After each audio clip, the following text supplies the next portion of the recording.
ब्रह्मात्मानं सिद्धं त्रैलोक्यवन्दितं स्वाभाविक चिदानन्द स्वरूपं निर्मलाव्ययम् शुद्धजीवादिद्रव्याणां देशिकं च जिनेश्वरम् द्रव्यसंग्रहसूत्राणां वृत्तिं वक्षे समासतः जीवमजीवं दवं जिनवरवसेन जेणनेत्तिष्ठं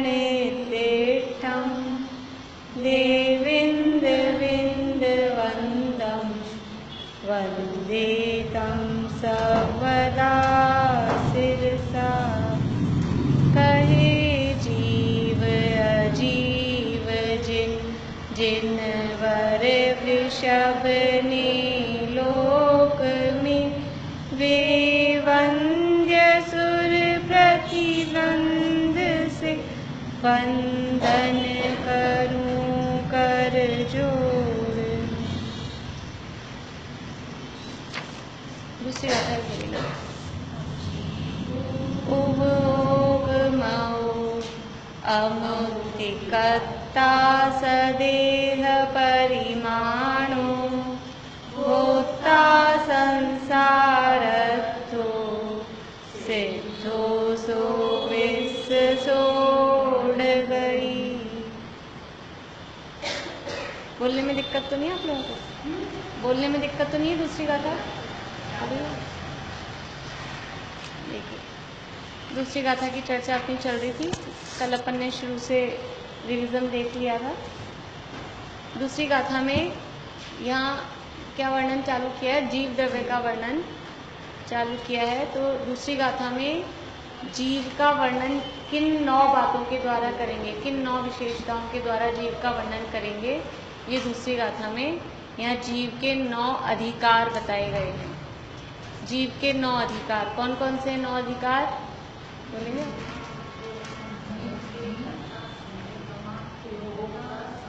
उपयोगमय,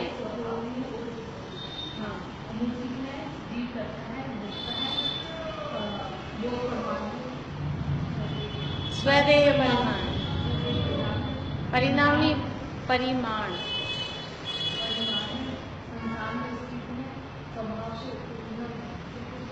सिद्ध है और स्वभाव से ऊर्ध्वगमन करने वाला है। तो जीव है, जीव है का मतलब जो जीता है वो जीव है। तो जो जीता है निश्चय से अपने चैतन्य प्राणों से जीता है, और व्यवहार से जो द्रव्य प्राण हैं, 10 प्राण जो कहे गए हैं उनसे, अथवा जो भाव प्राण हैं सूक्ष्म ज्ञान रूप और मोह राग द्वेष आदि रूप, उनसे व्यवहार से, निश्चय से जो चैतन्य प्राण हैं, जो चिति शक्ति है, जीवत्व शक्ति है, निश्चय से अपनी जीवत्व शक्ति से जीता है। और व्यवहार से कहें तो ये जो आयु है, श्वासोच्छ्वास है, इंद्रियां हैं, शरीर है, इनसे जीता है। या फिर जो हमारा ज्ञान का हीना दिखता दिख रही है, सूक्ष्म ज्ञान है या मोह राग द्वेष जो परिणाम है, व्यवहार से कहते हैं। तो व्यवहार से तो द्रव्य प्राण और भाव प्राण। इसके बाद में है उभोगमो, यानी जीव उपयोग में है। उपयोग में मतलब हाँ, निश्चय से तो मतलब ज्ञान दर्शन जो उपयोग है। देखिए, शुद्ध द्रव्यार्थिक नय से सकल विमल यानी सर्वथा निर्मल केवल ज्ञान दर्शन रूप उपयोग में है। तो भी अशुद्ध नय से क्षयोक्षमिक ज्ञान और दर्शन से रचित होने से ज्ञान दर्शन रूप उपयोग में है। यानी निश्चय से कैसा है? निश्चय से तो जो केवल ज्ञान स्वभाव है जीव का, निश्चय से तो वही जीव का उपयोग है। ज्ञान दर्शन वास्तव में तो समस्त पदार्थों को जानना और देखना, निश्चय से तो यही स्वरूप है। लेकिन व्यवहार से जो क्षयोक्षमिक ज्ञान है, मति ज्ञान, शुद्ध ज्ञान, कुमति ज्ञान, कुशुद्ध ज्ञान, अवधि ज्ञान, चक्षु दर्शन, अचक्षु दर्शन, आगे गाथाओं में आएगा, 3-4 गाथाओं में इसका वर्णन आएगा। केवल ज्ञान को सबके नहीं होता, लेकिन केवल ज्ञान स्वभाव तो है ना, निश्चय से हमारा स्वभाव वही है जैसा केवल ज्ञान में, मतलब समस्त पदार्थों को जानना देखना, ये हमारा निश्चय से स्वभाव है। अभी हम कम जान रहे देख रहे हैं, ये हमारा विभाव परिणमन हो रहा है। हमारा स्वभाव क्या है, जैसे हमारे में जीवत्व शक्ति है, जैसे चिति शक्ति है, जीवत्व शक्ति से जीते हैं, चिति शक्ति से चेतना है, वैसे ही एक सर्वज्ञत्व शक्ति है, सर्वदर्शित्व शक्ति है, यानी सब पदार्थों को जाने देखें ऐसी शक्ति हमारे में है। ये शक्ति है तब वो पर्याय में वो केवल ज्ञान प्रकट होता है। अगर अंदर शक्ति ही नहीं होगी तो पर्याय में कैसे प्रकट होगा। जैसे माचिस में वो आगे तीली में वो आगे शक्ति है ना, उसमें जो वो है तो वो जलती है, वो हो ही नहीं, केवल लकड़ी को घिसो ऐसे उसका वो उतर जाए और फिर घिसो उसको तो कुछ नहीं होगा। जिसमें शक्ति है तब वो प्रकटता होती है। तो हमारे में केवल ज्ञान की हमारा स्वभाव है, ये शक्ति है। समस्त पदार्थ, केवल ज्ञान का मतलब समस्त पदार्थों को जानना, एक साथ जानना देखना, ये स्वभाव। तो ये ऐसा निश्चय से तो ये स्वभाव है, लेकिन अभी तो है नहीं ये चीज़। तो वो जो अभी हमको अल्प ज्ञान है, क्षेपक्षम ज्ञान है, कम जानने रूप ज्ञान है, वो क्या है, वो हमारा व्यवहार से जिसको जितना ज्ञान है। लेकिन कोई भी जीव ऐसा नहीं मिलेगा जो ज्ञान दर्शन से रहित हो, चाहे अज्ञान हो, कुज्ञान हो, सम्यक ज्ञान हो, मिथ्या ज्ञान हो, कोई सा भी हो, लेकिन बिना ज्ञान के व्यापार के, ज्ञान का जो व्यापार मतलब वो ज्ञान का जो उपयोग चल रहा है उसके बिना कोई जीव नहीं होता। यहाँ जो उपयोग लक्षण कहा है, उपयोग का डेफिनेशन आती है अपनी भागवत पाठमाला वगैरह में, चैतन्य अनुविधायी परिणाम को उपयोग कहते हैं। अपन ने तत्वार सूत्र के दूसरे अध्याय में भी चैतन्य का अनुसरण करने वाले, चैतन्य का अनुसरण करने वाले ज्ञान दर्शन के व्यापार को उपयोग कहते हैं।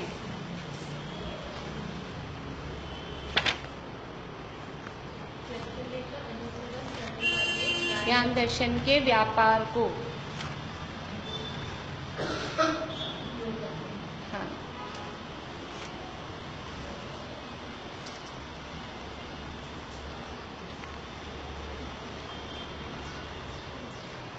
आगे दिया है ये छठी गाथा की टीका में दिया है ये। चेतना का मतलब ही ज्ञान दर्शन होता है। जहाँ भी चैतन्य वर्ड आएगा, चैतन्य का अर्थ होता है ज्ञान दर्शन। तो उस अपनी जो जीव में जो जीवत्व पना है, जो उसका चैतन्य पना है, उसका अनुसरण मतलब वो बताने वाला। ऐसा यहाँ पहले इसको समझे, ज्ञान दर्शन के व्यापार। व्यापार का मतलब क्या, हाँ, मतलब उसका परिणमन हो रहा है। जो पड़ा हुआ स्टॉक में जो ज्ञान है उसका नाम उपयोग नहीं है। उपयोग का मतलब है कि वो जो ज्ञान दर्शन का मतलब हमारा चल रहा है परिणमन में, उसका नाम, वो उससे जीव पहचाना जाता है। स्टॉक में कितना ज्ञान है कितना नहीं है, जो शक्ति है वो है। लेकिन ये जितने भी जीव हैं, चाहे निगोदिया भी हो, लेकिन उनके ज्ञान दर्शन का वो कुछ ना कुछ परिणमन, जैसे पूंजी किसे कहते हैं, पूंजी कैपिटल किसे कहते हैं। अगर थोड़ा बहुत अपन किसी ने इकोनॉमिक्स पढ़ी होगी तो उनको पता होगा कि जो रोटेट होती है, मतलब धन का वह भाग जो और धन उत्पादन में लगा हुआ है, और धन कमाने में लगा हुआ है। ऐसे हमारे बहुत सारे एसेट पड़ी, उनको पूंजी नहीं कहते। पूंजी उसे कहेंगे जो हमारे और नया धन उत्पादन में, उससे नई हम उसको और यानी लगा के फिर उससे नया पैसा कमा रहे हैं, उसको पूंजी कहते हैं। ऐसे ही यहाँ व्यापार क्या है ज्ञान दर्शन का, कि वो जो प्रोसेस में चल रहा है, ये लक्षण में बताया ना। लक्षण का मतलब है कि ज्ञान दर्शन का व्यापार, ज्ञान दर्शन का जो प्रोसेस चल रहा है वो है जीव का लक्षण। और वो ज्ञान दर्शन का जो प्रोसेस है वो कैसा है कि वो अपने जीवपने का अनुसरण करता है, चैतन्य का अनुसरण करता है। मतलब वो ऐसा ज्ञान दर्शन नहीं है कि वो जड़ जैसा लगे, जिसके मतलब इस तरह का, वो जड़ को फॉलो करने वाला नहीं है, वो अपने जीवत्व को ही फॉलो करने वाला है, यानी वो अपने जीवपने को बताने वाला है।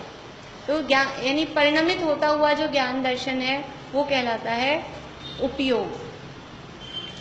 देखो, उपयोग का दूसरा अर्थ अपन ऐसे ही बोलते हैं ना कि उपयोग का मतलब जैसे यूज अपन कहते हैं, यूज। तो अभी हमारे उपयोग में क्या आ रहा है, बहुत सारे पड़ा है घर में सामान, लेकिन अभी पीपा भर के आटा रखा है, लेकिन अभी कितना उपयोग में आ रहा है, वो उसी टाइप का अर्थ यहाँ है। एग्जैक्टली वैसा नहीं है, लेकिन उसी टाइप का अर्थ यहाँ है। जैसे अपन ने हाँ लब्धि और उपयोग पढ़े थे दूसरे अध्याय में, लब्धि उपयोगो भावेंद्रियम। तो लब्धि का मतलब तो है स्टॉक में पड़ा है, और उपयोग का मतलब है अभी काम में आ रहा है। तो यहाँ वही उपयोग का मतलब है वो जो अभी परिणमन हो रहा है, ऐसा जो ज्ञान दर्शन है उसको जीव का लक्षण बताया, उससे जीव पहचान में आता है। इसमें ज्ञान दिख रहा है ना, पेड़ पौधों में जीव की सिद्धि कैसे की गई, उनमें वृद्धि हो रही है, उनको छुओ, हाथ लगाओ, किस तरह से करें, ये सारे साइंटिस्ट ने इस तरह के देखे कि कौन किस इंटेंशन से उसके पास जा रहा है, वो सब फील करते हैं, वो उनके अंदर उस तरह के वाइब्रेशंस होते हैं। तो ये सब जो पकड़ में आ रहे हैं ये उनका ज्ञान दर्शन का व्यापार है। तो ये तो सारी डिटेल आगे आने वाली है, 2-3 गाथाएं इसके लिए दी हैं। यहाँ तो निश्चय ऐसे देखिए, यहाँ शब्द कभी द्रव्यार्थिक आएगा, कभी शुद्ध निश्चय आएगा, कभी निश्चय से आएगा। अपने को 2 शब्द समझ लेने, एक निश्चय से और एक व्यवहार से। तो शुद्ध द्रव्यार्थिक मतलब निश्चय ऐसे। निश्चय ऐसे तो जो ज्ञान दर्शन स्वभाव केवल ज्ञान दर्शन रूप उपयोग में है, और अशुद्ध न यानी व्यवहार न से शैवक्षमिक ज्ञान दर्शन वाला उपयोग में है। शैवक्षमिक ज्ञान दर्शन से रचित होने से ज्ञान दर्शन रूप उपयोग में है। अब हम इसमें लगाएं कि शैवक्षमिक ज्ञान वाला है, जीव शैवक्षमिक ज्ञान वाला है, ये कहना कौन से न का कथन है? व्यवहार का तो हमने बता दिया, कौन सा व्यवहार है? जीव शैवक्षमिक ज्ञान वाला है, कौन सा व्यवहार है? व्यवहार में एक देश वाला भेद आता है क्या कोई? व्यवहार के भेद कौन से हैं? हाँ, उपचरित और अनुपचरित। तो पहले तो सद्बुद्ध में जाएगा कि असद्बुद्ध में जाएगा? जीव ज्ञान वाला है, शैवक्षमिक ज्ञान वाला है, सद्बुद्ध में जाएगा। जीव का ही ज्ञान का भेद कर रहे हैं ना, सद्बुद्ध में जाएगा। अब उपचरित में जाएगा कि अनुपचरित में जाएगा? उपचरित में जाएगा। क्यों जाएगा? क्योंकि अल्प विकसित है, और मान लीजिए कुमति कुश्रुत है तो विकारी है। अनुपचरित में तो कौन सी जाएंगी? जो पूर्ण विकसित हैं, वो अनुपचरित में जाएंगी। तो ये अल्प विकसित है शैवक्षमिक ज्ञान, कु वाला है तो वो विकारी भी है, विकारी है और अल्प विकसित तो है ही है, सेम ही है, दोनों एक ही न के विषय हैं। अल्प विकसित भी और विकारी भी, दोनों एक ही खाते में। इसके बाद में है जीव अमूर्तिक है। अमूर्तिक है, इसमें भी इसका अपन चार्ट बनाएंगे। एक कॉलम में तो अभी अपन पढ़ लेंगे, जब एक कॉलम में तो 9 नाम लिखेंगे, दूसरे कॉलम में निश्चय से, फिर व्यवहार से, और एक और कॉलम में अपन साथ में किस मत का खंडन करने के लिए बात कही गई है, वो आगे आने वाला है इसी टीका में। तो वो मतार्थ भी उसमें साथ में अपन लिख लेंगे। तो एक ही जगह अपने को भावार्थ शब्दार्थ, क्योंकि पूरा एक ही, वो नीचे अलग से लिख लेंगे, क्योंकि अलग अलग पॉइंट का अलग अलग शब्दार्थ, अलग अलग भावार्थ नहीं है। शब्दार्थ अपन समझ ही रहे हैं, लिख सकते हैं, शब्दार्थ में ज़्यादा कठिनाई नहीं है। एक उपयोग का है, समझ लीजिए, अलग से लिखना, बाकी अमूर्तिक है, वही शब्द आने वाले हैं, इसलिए इतना कठिन नहीं है। भावार्थ सबका मिला के कॉमन दिया है, इसमें सारा दिया है, आगमार्थ भी दिया है, भावार्थ भी दिया है, टीका में लास्ट में वो एक एक लाइन में ही है। तो वो अपन उसके चार्ट के नीचे अलग से लिख लेंगे, उसके लिए कॉलम बनाने की जरूरत नहीं पड़ेगी अलग से। अमूर्तिक है, यद्यपि व्यवहार से मूर्त कर्म के अधीन पने से स्पर्श रस गंध वर्ण रूप मूर्तपना सहित है, इसलिए मूर्त है, तो भी परमार्थ से मतलब निश्चय से अमूर्त अतीन्द्रिय शुद्ध बुद्ध एक स्वभाव वाला होने से अमूर्त है। अभी बात क्या बताई है इसमें कि निश्चय से तो आत्मा, अपन ने आज तक क्या पढ़ा है? निश्चय से आत्मा अमूर्तिक है, और व्यवहार से उसको क्या कहते हैं? क्यों कहते हैं व्यवहार से मूर्तिक? शरीर और कर्मों से सहित है। तो ये ऐसा दिखाई दे रहा है अभी हमको जीव दिख रहा है कि नहीं दिख रहा है? निश्चय से हमें जीव नहीं दिख रहा है, वास्तविक जीव, लेकिन फिर भी हम कहते हैं ना ये सब यहाँ जीव बैठे हैं। कौन बैठे हैं यहाँ पे? ये सब जीव बैठे हैं, कहीं चींटियां हो रही होती, ये सब जीव हैं। तो हमको क्या देख के हमने बोला ये जीव है? शरीर ही देखा ना, बाहर से शरीर ही दिखा, इसलिए बाहर से शरीर देखकर उस शरीर को भी हमने जीव कहा। तो शरीर के साथ होने से या कर्मों के साथ होने से, ये मूर्तिक पदार्थ के साथ है। ये शरीर कैसा है? मूर्तिक है। कर्म कैसे हैं? कर्म उद्गल है ना, उद्गल मूर्तिक है। तो कर्म भी मूर्तिक है, शरीर भी मूर्तिक है। तो मूर्तिक के साथ होने से जीव को भी मूर्तिक कहा जाता है। कौन से नय से? व्यवहार नय से। कौन सा व्यवहार? असद्भूत। कौन सा असद्भूत? उपचरित। उपचरित क्यों होगा? अब अनुच्चरित क्यों होगा? हाँ, ये निकट का संबंध है ना, शरीर और कर्म। शरीर और कर्म के साथ संबंध बताने वाला निकट का संबंध बता रहा है, तो अनुपचरित है। उपचरित में तो क्या जाएगा कि स्त्री पुत्र आदि को अपना कहना, घर को अपना कहना, गाड़ी को अपना कहना, वो तो दूर का संबंध है। ये तो एक क्षेत्रावगाह वाला संबंध है ना, इसलिए किस में जाएगा? अनुपचरित। तो अमूर्तिक में क्या कहे जाएगा? निश्चय नय से आत्मा अमूर्तिक है और व्यवहार से मूर्तिक है। व्यवहार से मूर्तिक है, उसका अपन हेतु लिख सकते हैं कि शरीर और कर्म का संयोग होने से। मैंने बनाया है, थोड़ा सा भी पूरा नहीं हो पाया कल। इस तरह से अपन, मतलब मैंने भी ट्राई किया था कि इस तरह से बन सकेगा, तो ऐसे बन जाएगा। अभी तो केवल जीवों का एरिया से 4 कॉलम बना लिए। पहले में तो 9 अधिकार व हेडिंग, फिर सेकंड में हेडिंग डालेंगे हेतु, फिर उसके 2 भेद कर देंगे, एक निश्चय से और एक व्यवहार से। और इसमें भी हेतु है, लेकिन वो मतार्थ, मत की अपेक्षा से, किसके लिए लिखा गया है, कौन से मतों में, आगे आ जाएगा वो।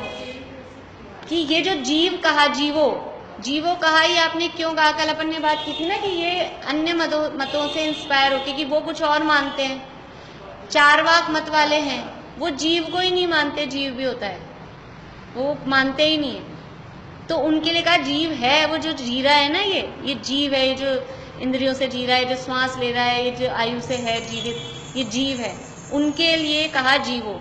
अभी उपयोग में किसके लिए कहा? तो ऐसे एक और मत वाला है, वो जीव में ज्ञान दर्शन ही नहीं मानता। ऐसे भी दुनिया में धर्म दर्शन वाले हैं, वो जीव को मान रहे हैं, लेकिन जीव में ज्ञान नहीं मानते।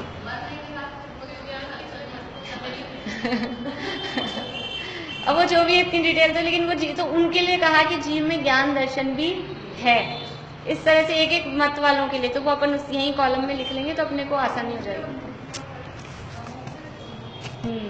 अमूर्त किसे कहते हैं? बोलिए वर्ष। इसमें पुद्गल नहीं है।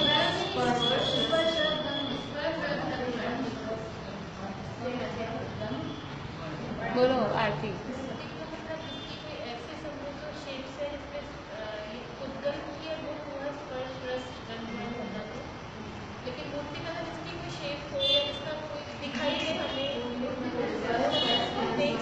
मूर्ति का अर्थ शेप नहीं, मूर्ति यानी मूर्तिक नहीं। मूर्तिक का मतलब है पुद्गल। पुद्गल मतलब जिसमें स्पर्श, रस, गंध, वर्ण पाया जाए। चारों में से एक भी हमारी पकड़ में आ रहा है तो चारों हैं, और जिसमें से चारों में से एक भी पकड़ में आ रहा है, इसका मतलब है वो मूर्तिक है। क्योंकि जो शेप है, आकार है, वो तो केवल आंखों से दिखने वाली चीजों में दिखेंगी।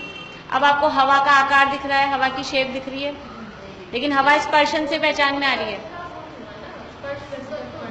तो पुद्गल को ही मूर्तिक कहते हैं। पुद्गल को ही मूर्तिक कहते हैं। रूपी और मूर्तिक ये दोनों पर्यायवाची हैं, और ये दोनों शब्द पुद्गल के लिए, क्योंकि दुनिया में पुद्गल ही है स्पर्श रस गंध वर्ण वाला। इसके अलावा किसी भी द्रव्य में स्पर्श रस गंध वर्ण नहीं है। इसलिए जिसमें स्पर्श रस गंध वर्ण पाया जाता है, ऐसे पुद्गल को ही मूर्तिक या रूपी कहते हैं। और जिसमें स्पर्श रस गंध वर्ण नहीं पाए जाते, ऐसे बाकी के 5 द्रव्य, कौन से 5 द्रव्य? जीव, पुद्गल तो मूर्तिक है, जीव पुद्गल के अलावा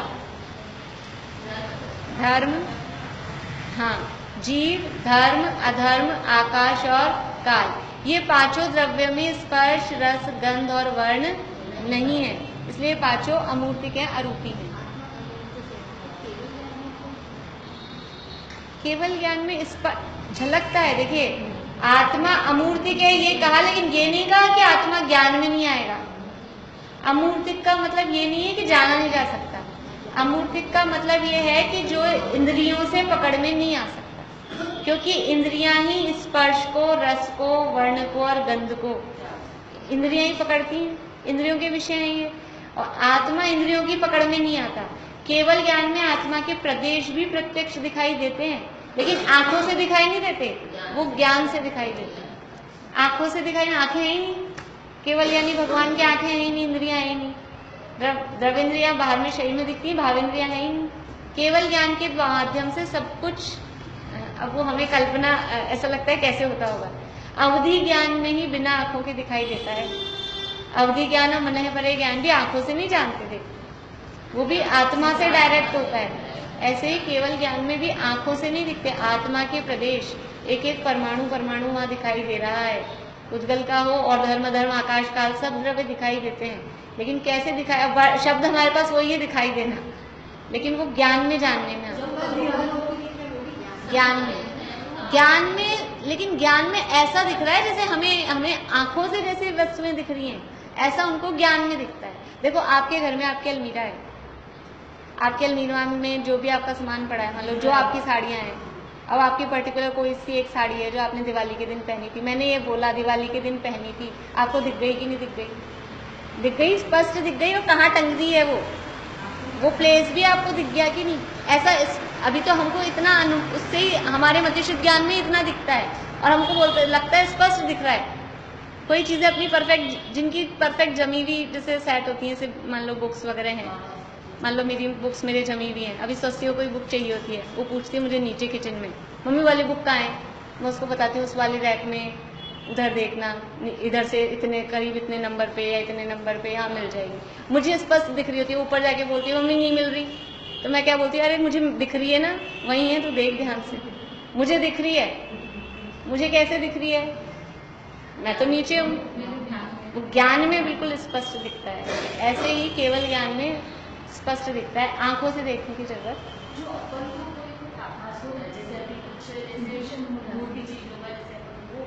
ये तो आभास हमारा, ये मतिष्ठ ज्ञान में, शुद्ध ज्ञान में होता है ये आभास। ये भी अनुमान भी नहीं, अनुमान तो परफेक्ट होता है, जो हमने मति स्मृति संज्ञा चिंता भी, वो तो परफेक्ट होता है। ऐसे हम अंदाज लगा लेते हैं, वो अंदाज है ये सब मति ज्ञान के, वो मति ज्ञान में ही जाता है। और कोई विषय मतलब मति ज्ञान में कुछ इस तरह का हो जाता है।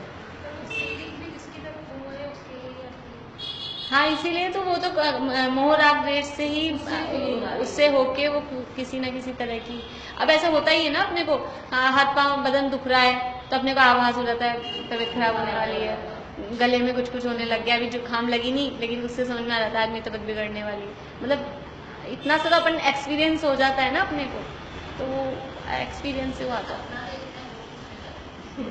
सब मति ज्ञान शुद्ध ज्ञान है, स्वप्न शुद्ध ज्ञान है, आँख से नहीं देखते, वो मन, उसमें मन निमित्त, उसमें मन निमित्त, मन भी तो है ना एक इंद्रिय हमारे पास में, मतलब देखो देखना और जानना ये यूज, देखना यूज में लेते हैं अपन। मैंने आपको पकौड़ी पकड़ाई, देखना नमक है कि नहीं, क्या बोलेंगे?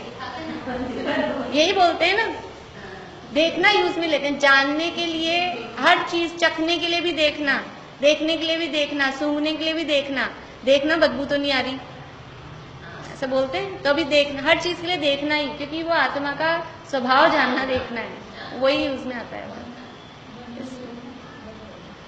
तो व्यवहार से जीव शरीर के साथ होने से और कर्मों के साथ होने से स्पर्श रस गंध वर्ण वाला है, इसलिए मूर्तिक कहते हैं। और निश्चय से जीव वास्तव में स्पर्श रस गंध वर्ण से रहित होने के कारण वो निश्चय से अमूर्तिक है। फिर कर्ता, कर्ता मतलब करने वाला, किसको करने वाला। देखो कर्ता में भी अब अलग अलग बातें हैं कि किसको करने वाला। तो एक तो है पर पदार्थ, तीन तरह की चीजें हैं। एक तो है बाहरी पदार्थ, समझ लीजिए अपन ये सब अपना खाना बनाना, घर गृहस्थी का काम करना, गाड़ी चलाना, ये सारे बाहरी पदार्थ हैं, एक ये। दूसरे हैं अपने विकारी भाव, मोह राग द्वेष क्रोध मान माया लोभ, ये। और तीसरे हैं अपने स्वाभाविक भाव, निर्मल परिणमन जिसे बोलते हैं। अच्छा, मतलब अपने जो आत्मा के फेवर वाले परिणाम हैं, वो तीन तरह के हो गए।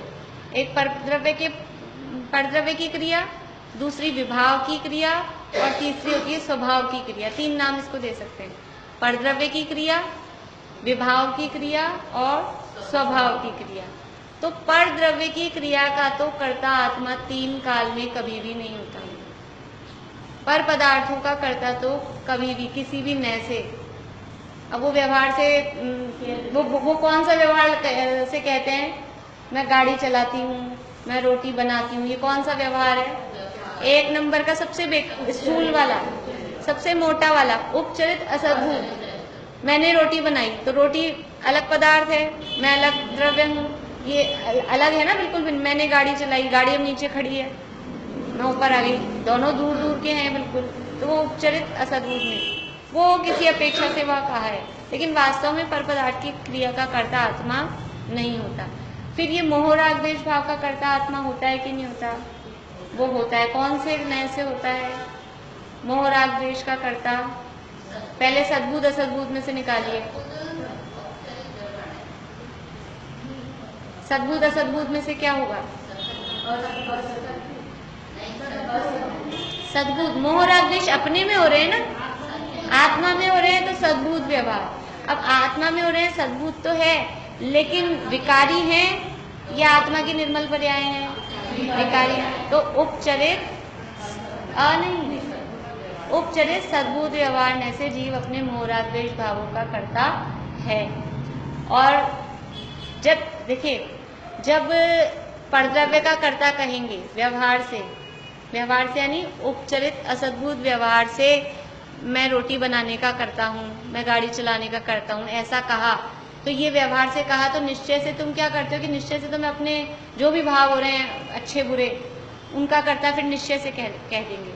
लेकिन जब इनको अपने भावों को व्यवहार में डाला, क्रोध मान माया लोभ मोह राग द्वेष आदि कौन से व्यवहार से हैं? उपचरित सद्भूत व्यवहार में से मैं इनको कर रहा हूँ, तो फिर निश्चय से मैं क्या करता हूँ कि निश्चय से तो मैं अपने जो स्वाभाविक ज्ञान दर्शन रूप परिणाम है ना, निश्चय से तो मैं उनका करता हूँ। ऐसी बात यहाँ पे कहेंगे। देखिए, उपचरित सद्भूत और अपने अपने जो शुद्ध हैं, समझ लीजिए ज्ञान दर्शन आदि शुद्ध पर्यायों का करता है, वो अनुपचरित सद्भूत से जाए। ये अभी तो क्या है यहाँ भूतार्थ में बताइए, भूतार्थ मतलब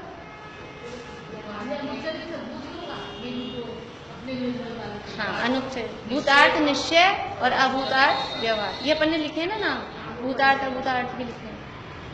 भूतार्थ मतलब निश्चय, अभूतार्थ यानी व्यवहार। तो यद्यपि यह जीव भूतार्थ न से यानी निश्चय न से,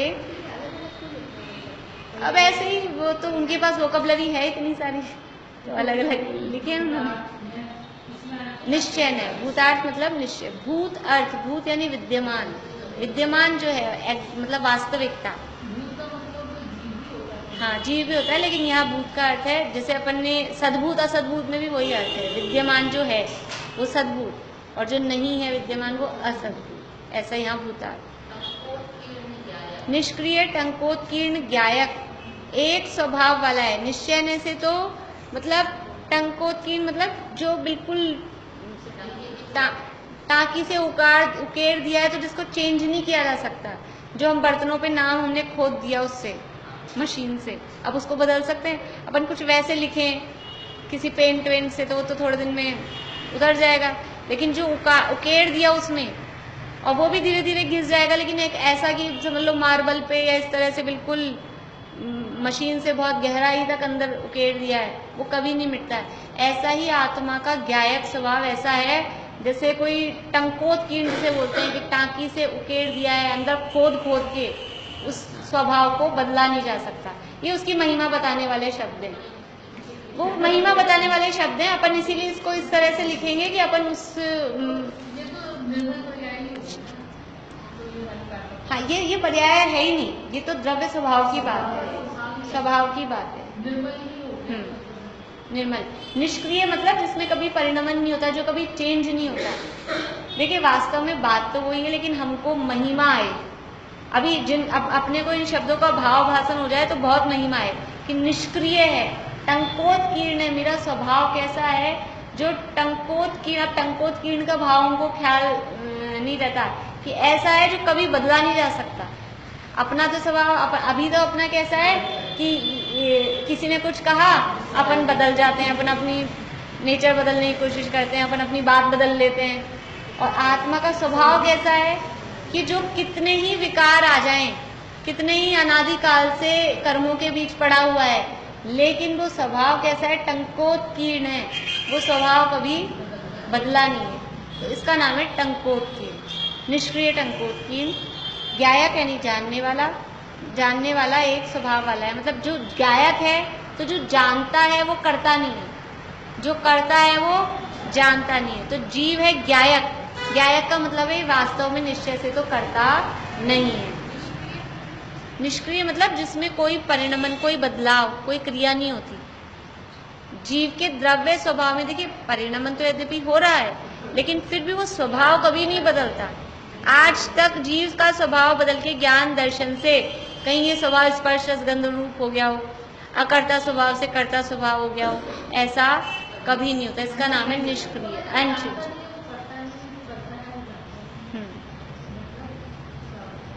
मतलब ये कि जीव एक ही काम कर सकता है। तो जीव ज्ञायक है, ज्ञाता है, तो ज्ञाता है वो करेगा नहीं, वो बस जानेगा ही, जानने का काम। जीव का काम क्या है, मात्र जानना मेरा काम। ये इसको उठा के इधर से इधर रखना, ये मेरा काम नहीं है। ये इधर से उठ के इधर आया, ये इसमें परिणमन हुआ, और ये ऐसा हाथ का परिणमन ऐसे होना था, और ये वापस ऐसा परिणमन इसमें होना था। ये क्रिया ऐसी होनी थी पुद्गलों की। जब इसका नहीं होता है ना ऐसा परिणमन, अपन कोशिश करो, कभी कभी अपन यूं करते हैं, वो पकड़ने नहीं आता और वो रह जाता है नीचे। कभी अपन उठाना चाहते हैं, भारी होता है, उठता ही नहीं है। बहुत बार ऐसा होता है ना। तो उसको उठने की योग्यता थी और हमारे को विकल्प हुआ और ये उठ गया, और फिर इसको नीचे जाने की योग्यता थी और हमको विकल्प आया और ये नीचे चला गया। इसका परिणमन इसमें हुआ है। मैं क्या कर रही हूँ इसमें, मैं तो इसको जानने वाला। दिख तो रही है, निमित्त निमित्तिक संबंध ऐसे हैं कि मैंने ऐसे ऐसे किया और ये हाथ हिल रहा है, लेकिन वास्तव में इस हाथ को हिलाने का कर्ता जीव नहीं है। क्योंकि अगर इस हाथ को हिलाने का कर्ता जीव हो तो ये इधर मुड़ रहा है तो इधर हिला रही हूँ, इधर मुड़ाओ इसको, गर्दन ही नहीं मुड़ती ज़्यादा पीछे। तो अपन उसके करते हैं कि अभी आपके इतने दिनों से हो रहा है, आप कहो मैं ये सब, इस हाथ को मैं बहुत ऐसे ऐसे करती हूँ, इस हाथ को करो, नहीं हो पाएगा। इसलिए ये इनका परिणमन इनमें, तो जीव तो वास्तव में ज्ञायक है। ये जो हमको लग रहा है ना हम कर रहे हैं, कौन कर रहा है, गाड़ी चला के कौन आया, तो वास्तव में जिस समय गाड़ी चल के आने की योग्यता होती है, तो निमित्त नैमित्तिक संबंध ऐसा है। कहीं पंचर हो जाए, कहीं बीच में कुछ हो जाए, गाड़ी नहीं चले, कोई भी बात हो जाए, तो फिर आप करता हो तो चलाओ, कैसे भी चलाओ, नहीं चलती है। उसमें सारे काम होने चाहिए, सब चीज़ें, पेट्रोल भी हो, हवा भी बराबर भरी भी हो, चलाना भी आता हो। कभी कभी चाबी अटक जाए, मान लो लॉक ही नहीं खुले, फिर क्या करो। तो ये सब वो सारे चीज़ों का मैचिंग मिल जाती है, तो हम निमित्त नैमित्तिक संबंध ऐसा होता है, तो हमको लगता है हमने किया। वास्तव में हर द्रव्य का परिणमन अपना अपना है, और जीव उस समय क्या करता है, मात्र जानना, बस जीव का काम ये निश्चय है। निश्चय से तो ये है उसका निष्क्रिय टंकोत्कीर्ण ज्ञायक एक स्वभाव। तो भी अभूतार्थ न यानी व्यवहार न से मन वचन काया के व्यापार को उत्पन्न करने वाले कर्म सहित होने से, शुभ अशुभ कर्म का कर्ता होने से करता है। निश्चय न से तो जीव कोई कर्म का कर्ता नहीं है, लेकिन व्यवहार न से अपने शुभ अशुभ कर्म का कर्ता जीव स्वयं है। अगर व्यवहार से भी जीव को अपने कर्मों का कर्ता नहीं करेंगे, तो फिर वो सारा जो फल वो भोग रहा है, वो सारा दोषारोपण किस पे करेगा कि भाई मैंने तो कुछ किया ही नहीं, मैंने तो कुछ किया ही नहीं, यही मेरे को परेशान कर रहे हैं, मैंने तो कुछ किया ही नहीं। तो क्या कहेंगे, तूने ही ऐसे कर्म किए। अच्छा फल भोग रहा है तो वो भी कर्म तुमने ही किए थे, और बुरा फल मिल रहा है वो भी कर्म तुमने ही किए थे। तुम अपने शुभाशुभ कर्मों के कर्ता स्वयं हो, ये भी बताया जाएगा।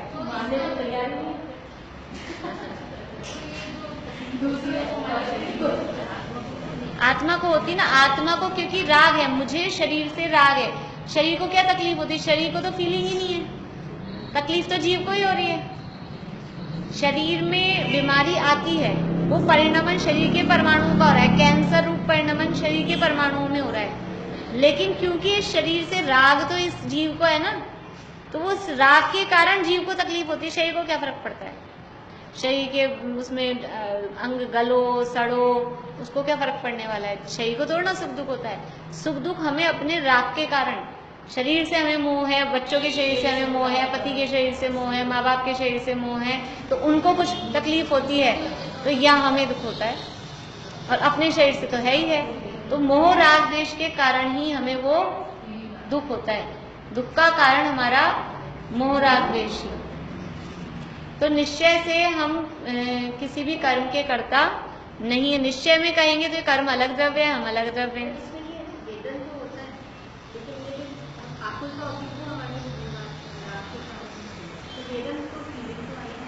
वेदन तो आएगी, पर हाँ वही दुख, इसीलिए कहा दुख जो हो रहा है मतलब आकुलता। दुख का मतलब वही आकुलता, वो मोह राग द्वेष के कारण।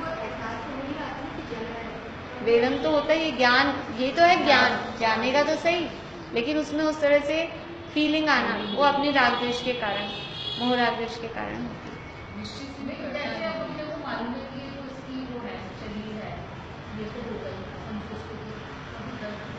तो जितना मोह है उतना दुख है, जितना राग है उतना दुख है, जितना राग नहीं है उतना दुख भी नहीं।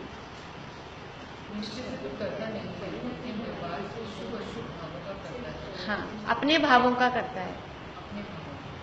अभी यहाँ तो शॉर्ट में बताया है करता है। अभी अपन ने 3 देखे ना, एक परद्रव्य, एक विभाव, एक स्वभाव। तो परद्रव्य का कर्ता तो बहुत स्थूल व्यवहार से कहा गया है, वास्तव में परद्रव्य का कर्ता है नहीं। फिर थोड़ा अंदर जाएं तो अपने विकारी भावों का कर्ता जीव स्वयं है। और अंदर जाएं तो हमारी जो निर्मल परिणमन हो रहा है, मान लीजिए केवल ज्ञान पर्याय प्रकट हुई, तो केवल ज्ञान पर्याय का कर्ता कौन? वो जीव स्वयं है। तो उस समय उस जीव को, उस केवल ज्ञान पर्याय का कर्ता, निर्मल परिणमन का कर्ता जीव को कहा जाता है। अभी अपन इतना डिटेल में अपन ने पढ़ा नहीं, और मैं फिर करना भी नहीं चाहती कि वास्तव में कर्ता कर्म संबंध वो कहाँ, जो जिस उस रूप जो परिणमित होता है उसमें वो कर्ता कर्म संबंध लागू पड़ता है। बहुत डिटेल पूरा कर्ता कर्म अधिकार समयसार में दिया है, काफी डिटेल है। अभी इतना ही समझ लीजिए, कभी फिर आगे अपन बढ़ेंगे तब उस डिटेल में जाएंगे कि निश्चय से जीव करता है और व्यवहार से जीव अपने शुभाशुभ भावों का करता है। अभी गाथा जब इसकी आएगी आगे तो वो और बात करेंगे।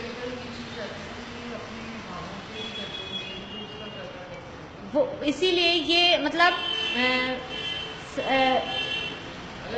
स्टेप बाय स्टेप, मतलब एक कभी तो कहेंगे कि व्यवहार से या आत्मा घटपट रथाधिक द्रव्य का व्यवहार से हम इन सब चीजों का करता है। इंद्रियों का, कर्म का, नो कर्म का करता कहा, ये व्यवहार से कहा है। मैं रोटी बनाती हूँ, मैं अपने शरीर को मेंटेन रखती हूँ, मैं गाड़ी चलाती हूँ, मैं परिवार का पालन पोषण करती हूँ, ये जो करता कहा, तो ये भी किसी अपेक्षा से है। ऐसे हवा में तो नहीं कहा। रोटी हम बनाकर आए तो कहा ना मैं रोटी बनाती हूँ, ऐसे क्या कहेंगे? आज हमने मान लो कोई चीज बनाई, रसगुल्ले बनाए घर में, अब कोई पूछेगा किसने बनाए, तो क्या कहेंगे? यही कहेंगे ना, चाहे सम्यक दृष्टि हो चाहे मिथ्या दृष्टि हो, कहेगा तो यही। तो ये जो कहा कि मैंने रसगुल्ले बनाए, ये कौन से ने से कहा? व्यवहार ने से कहा, तो वो स्थूल व्यवहार है। फिर थोड़ा अंदर जाएंगे, उसका निषेध करेंगे, तो कहेंगे वास्तव में मैं रसगुल्ला बनाने वाला नहीं हूँ, मैं तो रसगुल्ला बनाने का भाव करने वाला हूँ। तो ये मोह राग द्वेष भाव, राग किया ना कि आज रसगुल्ला बनाया जाए, ऐसा हमको भाव आया, तो मैं रसगुल्ला बनाने का करता नहीं हूँ, मैं तो उस रसगुल्ला बनाने का भाव करने वाला हूँ। ये एक स्टेप अंतर आ गए। फिर कहेंगे कि तुम ये रसगुल्ला बनाने के भाव मोह राग द्वेष भाव क्यों करता हो, तुम यही करते रहते हो? कि नहीं, वास्तव में मैं मोह राग द्वेष का करता नहीं हूँ, मैं तो, ये तो कर्म के निमित्त, औदैहिक भाव है ना, मोह राग द्वेष भाव कर्म के उदय के निमित्त से होते हैं। तो जो कर्म के उदय के निमित्त से होते हैं मैं उनका करता नहीं हूँ, मैं तो अपने ज्ञान दर्शन का ही करता हूँ। ऐसे स्टेप बाय स्टेप अंदर लाते हैं। जब परद्रव्यों पे दोषारोपण करते हैं हम, अपने दुख का कारण परद्रव्यों को कहते हैं, इसके कारण मैं दुखी हूँ, इसके कारण मैं दुखी हूँ, तो फिर हम कर्म पे आते हैं।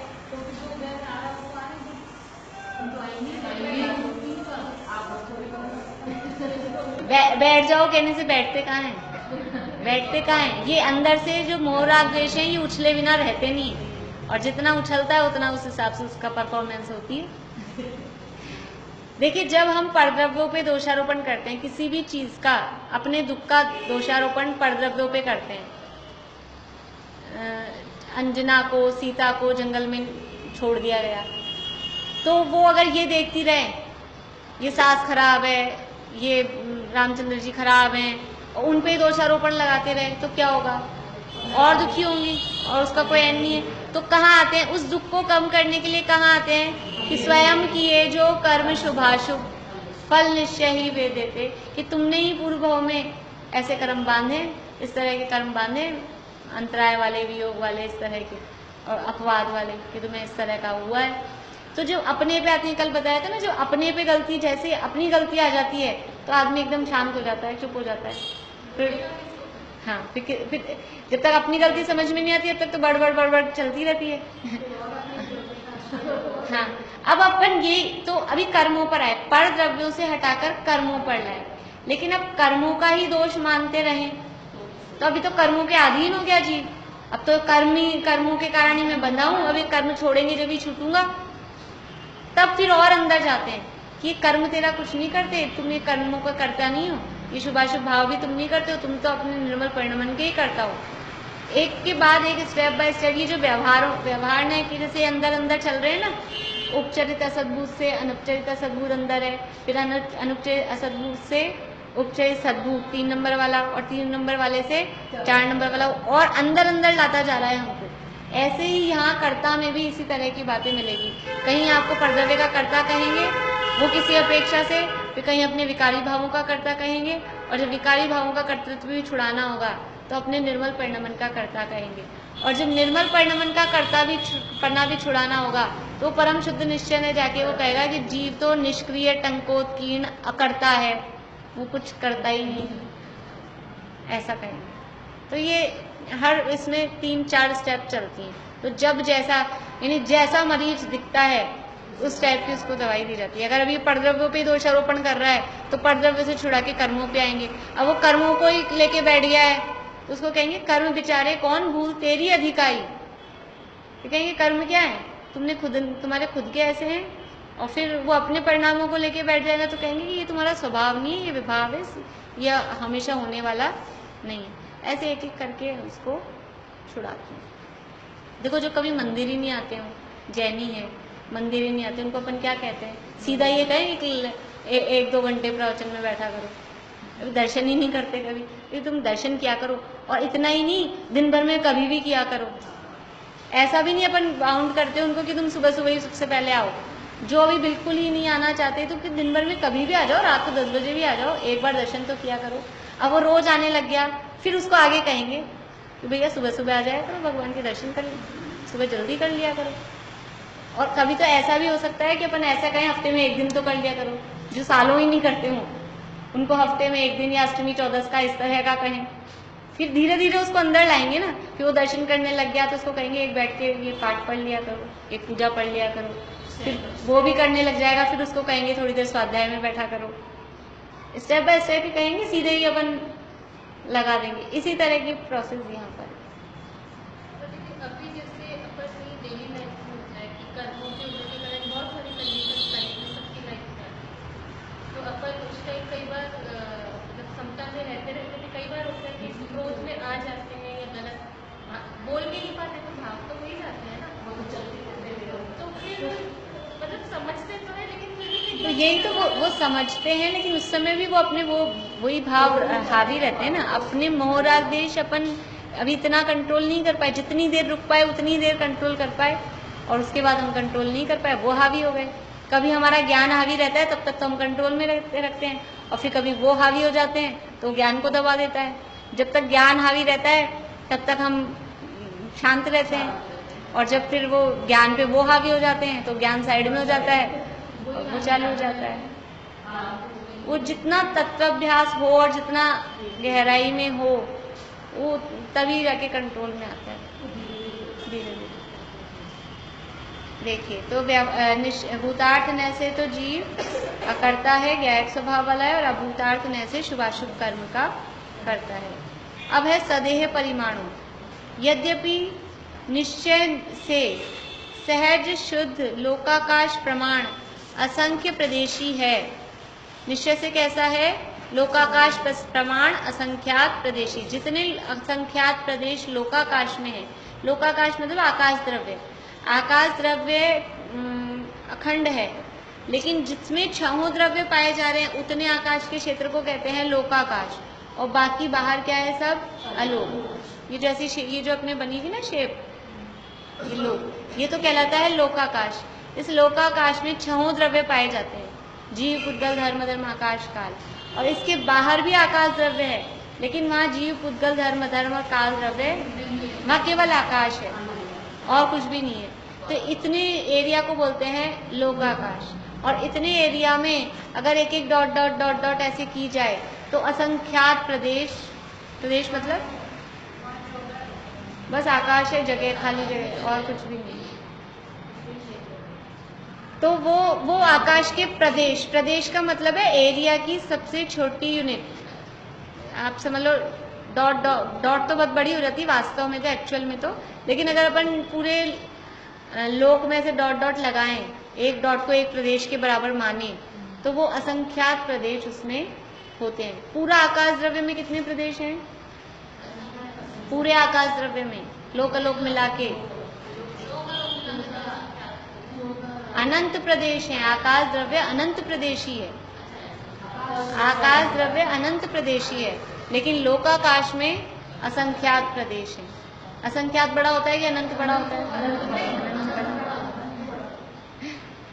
तो वास्तव में आत्मा का साइज कितना है? आत्मा में प्रदेश कितने हैं कि जितने लोकाकाश में प्रदेश हैं, अगर लोकाकाश के एक प्रदेश पर आत्मा का एक प्रदेश सेट हो तो बिल्कुल उतने ही प्रदेश हैं जितने लोकाकाश में हैं। एक्चुअल साइज तो ये है, लेकिन इतना बड़ा फैल के कभी आत्मा रहता नहीं कि पूरे लोक में फैल फैल के रहता हो। तो आत्मा रहता कितना है? स्वदेह प्रमाण, अपना जो भी शरीर मिलता है उस शरीर के आकार होके वो रहता है। तो हाँ, उतने ही प्रदेश हैं लोकाकाश के बराबर। संकोच विस्तार शक्ति है। अपन ने 16 नंबर का सूत्र देखा था 5वें अध्याय। हृदय संगार विसर्पाभ्याम। हाँ, समुद्र वो एक ही समय के लिए होता है। पूरे अपने अनादि अनंत जीवन में वो लोकाकाश के बराबर यदि फैले तो, वो भी जरूरी नहीं है, यदि फैले तो केवल एक समय के लिए होता है कि वो उतना बड़ा फैल जाए, नहीं तो नहीं भी फैले तो नहीं भी फैले। मोक्ष जाने के पहले कुछ टाइम, मतलब कुछ समय पहले, वो तो मारणांतिक समुद्र आता है, उसमें लोकाकाश में तो ना फैला, पूरे लोकाकाश में नहीं फैला, वो तो बस खाली उतनी सी जगह फैला। इसमें आने वाला है, इसमें सारे वर्णन आने वाला है, समुद्रघात का भी आएगा, सब आएगा। 99% ज्यादातर फैलते हैं, ज्यादातर होता है, लेकिन फिर भी 1% चांसेस है किसी के नहीं भी हो, इसलिए। तो निश्चय से जीव, देखिए अगर आगे आने वाला है अपने, लेकिन फिर भी अभी देखते हैं। देखिए मोक्ष जाना है जीव को, और कितने कर्म बाकी हैं अभी? 4 घातिया कर्मों का नाश हो के अनंत हो गए, उसके बाद में मोक्ष जाना है। तो मोक्ष जाना है, 4 अघातिया कर्म बाकी है। कौन कौन से अघातिया कर्म? नहीं,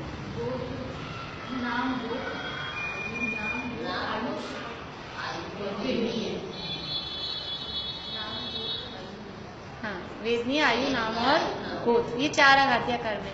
अब आयु तो आपकी बची है 5 मिनट की, है ना? और अभी अच्छा, ऐसी पॉसिबिलिटी है क्या कि जितना टाइम पीरियड आयु कर्म का है उतनी ही स्थिति वेदनीय की भी हो, गोत्र की भी हो, नाम की भी हो? ऐसा जरूरी है क्या? सारे कर्मों की स्थिति इक्वल होती है क्या? ऐसा तो नहीं है, कोई ज्यादा बंधा होता है, कोई कम बंधा होता है। सबकी स्थिति मतलब कितने टाइम के लिए वो बंधा हुआ है, सबका अलग अलग होता है टाइम पीरियड। अपन ने स्थितियां देखी, जगन्य भी, उत्कर्ष भी, तो सबकी एक सी तो है नहीं बिल्कुल एग्जैक्ट, और एक सी हो तो भी अपन ने कितनी कितनी बांध रखी है, बिल्कुल लेवल में ही हो, कोई जरूरी तो नहीं है। अब आयु की तो स्थिति बची है 5 मिनट की, और शरीर की स्थिति बची है 10 मिनट की, वेदनी की बची है 20 मिनट की मान लो, और गोत्र की बची है समझ लो 6 घंटे की। अब क्या करें? आयु तो पूरी हो जाएगी, फिर ये कर्म कहाँ रहेंगे? उस जीव के बंधे हुए कर्म वो क्या मोक्ष में साथ जाएंगे? क्या होगा उन कर्मों का?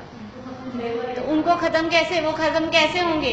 तो आयु जब कम रह जाती है और बाकी कर्मों की 3 कर्मों की स्थिति ज्यादा बची हुई है, तो उनको लेवल में करने के लिए, उन कर्मों को सुखाने के लिए आत्मा के प्रदेश पूरे लोक में फैल जाते हैं। जैसे कि हम साड़ी सुखाते हैं, तो हमारे पास अगर वो स्टैंड है अंदर कपड़े सुखाने वाला, तो उस पर तो हम 8 फोल्ड करके फिर डालते हैं, वो कितनी देर में सूखती है?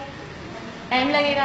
और हमें जल्दी है तो फिर क्या करते हैं? सिंगल करके बाहर डोली पे उस पर फैला के लटका देते हैं, तो फटाफट सूख जाती है 10 मिनट में। तो उनको फैलाने से वो जल्दी सूख गए। तो इसी तरह से वो आत्मा के प्रदेश फैलने से वो कर्मों की स्थिति बराबर हो जाती है। ये एक प्रोसेस है कर्मों की स्थिति को बराबर करने का। इसमें उनका कोई बुद्धिपूर्वक कुछ काम नहीं होता, बुद्धि तो वहाँ है ही नहीं, कि वो सब ऑटोमेटिक ही, अगर ऐसा है कर्मों में ऊपर मतलब ग्राफ इक्वल नहीं आ रहा है, तो ऑटोमेटिक ही ऐसा उनके समुद्घात, क्योंकि भगवान की तो न तो इच्छा है, ना कोई मोहरा द्वेष है, कुछ भी नहीं है, तो अपने आप ही होता है। और 99% जीवों के होता है, क्योंकि ऐसा पॉसिबिलिटी ज़्यादा है कि कर्मों की स्थिति बराबर नहीं होगी, एक सी हो, ऐसे चांसेस तो बहुत कम लगते हैं कि कुछ ना कुछ सेकंड्स का भी फर्क होगा। तो इसीलिए उसके 4 स्टेप हैं, तो कभी 1 स्टेप में काम हो जाता है, कभी 2 स्टेप में होते हैं, कभी 3 और कभी 4।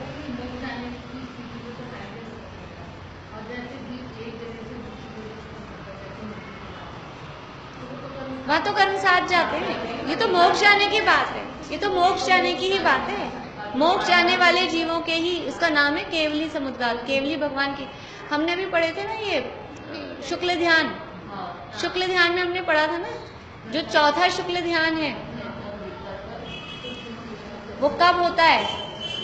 वो समुद्घात के भी बाद में, वो पढ़ा था ना उसमें, उस समय केवली समुद्घात के भी बाद में तब होता है फिर।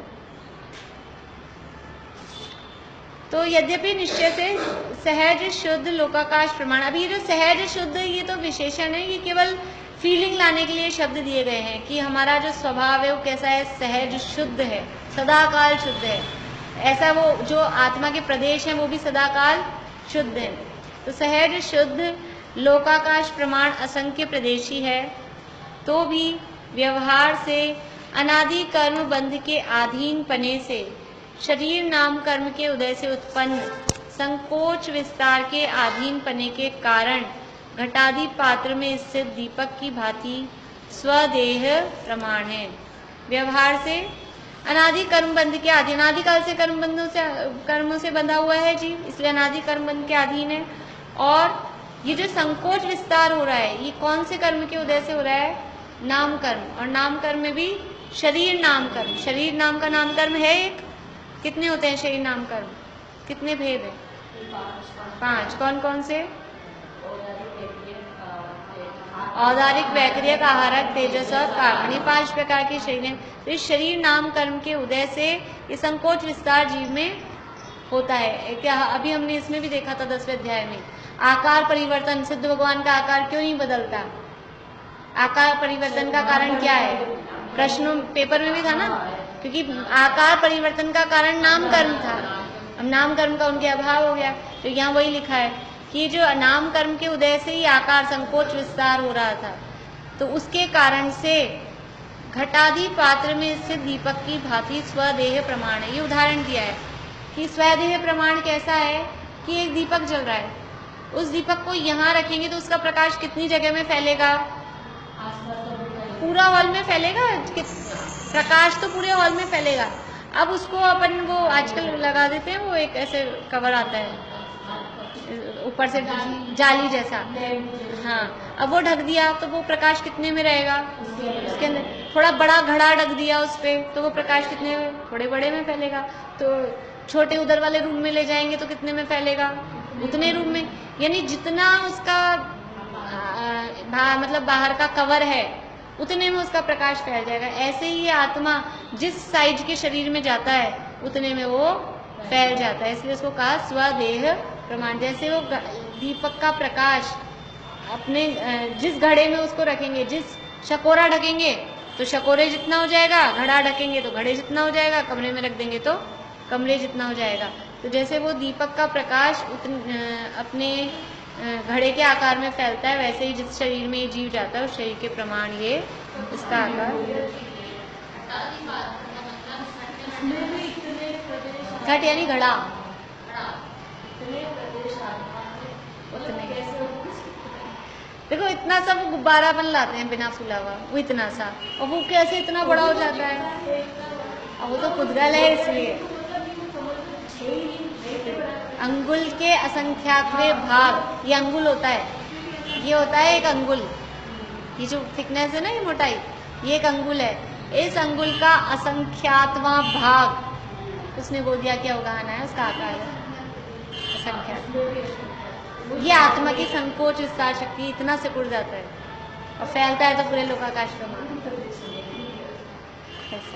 देखो तो पुद्गलों में भी है ना, अभी अपने ये अब अपन जो अपनी रिकॉर्डिंग्स होती हैं, कितनी कभी 65 MB की, कभी 50 MB की, इतनी बड़ी बड़ी हो जाती हैं। अब इसको कंप्रेस करते हैं, इसमें तो आ रही है, इसके बाद भी उसके बाद भी ये कंप्रेस होके, यही 1 घंटे की अपनी क्लास कंप्रेस होके 5 MB में भी हो सकती है। वो करना आना चाहिए।